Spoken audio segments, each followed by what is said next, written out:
চেকের মামলা এখন আর কেউ করতে চায় না, শুধুমাত্র ডেট পড়ার কারণে। ধন্যবাদ মাননীয় স্পিকার।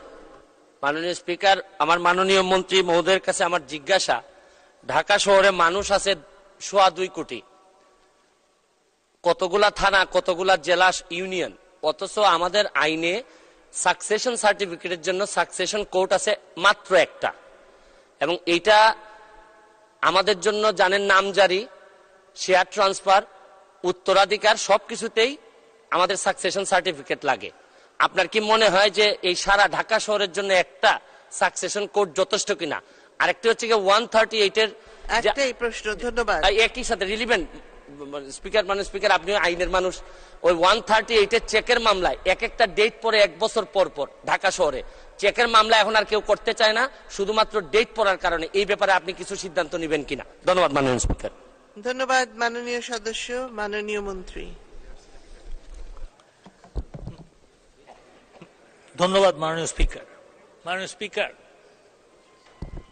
মাননীয় সংসদ সদস্য যেরকম মানুষের উপকার করার জন্য সংসদ সদস্য হয়েছেন, আওয়ামী লীগ সরকার কিন্তু জনগণের উপকার করেছে এবং করে বলেই এই 10 বছর 11 বছর 4বার এই নির্বাচনে জয়ী হয়েছে। তো সেই প্রেক্ষিতে আমি বলবো যে যদি এই একটা সাকসেশন কোর্টের যদি না হয় তাহলে অবশ্যই এই সরকার সিদ্ধান্ত নিবে যে এটা আরো বাড়ানোর, এবং সেইখানে একটা যেই আইনি একটু জটিলতা আছে সেটা রিমুভ করার চেষ্টাও আমরা করব, যাতে মানুষ, মাননীয় প্রধানমন্ত্রী বলেছেন ওয়ান স্টপ সার্ভিস, সেই ওয়ান স্টপ সার্ভিস যেন মানুষ পায় সেটার চেষ্টা করা হচ্ছে।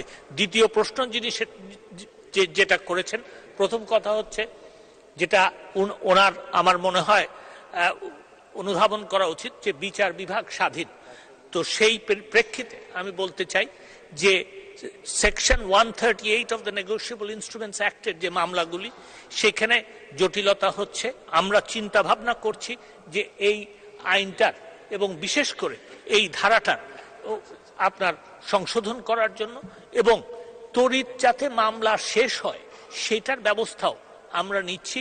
এবং আরো আমি ওনাকে জানাতে চাই যে এই তড়িৎ শেষ হওয়ার জন্য যে কিছু আদালত সৃজন করতে হবে, সেই জন্য অলরেডি আমরা জনপ্রশাসন মন্ত্রণালয়ে লিখেছি। মাননীয় স্পিকার, আপনাকে ধন্যবাদ।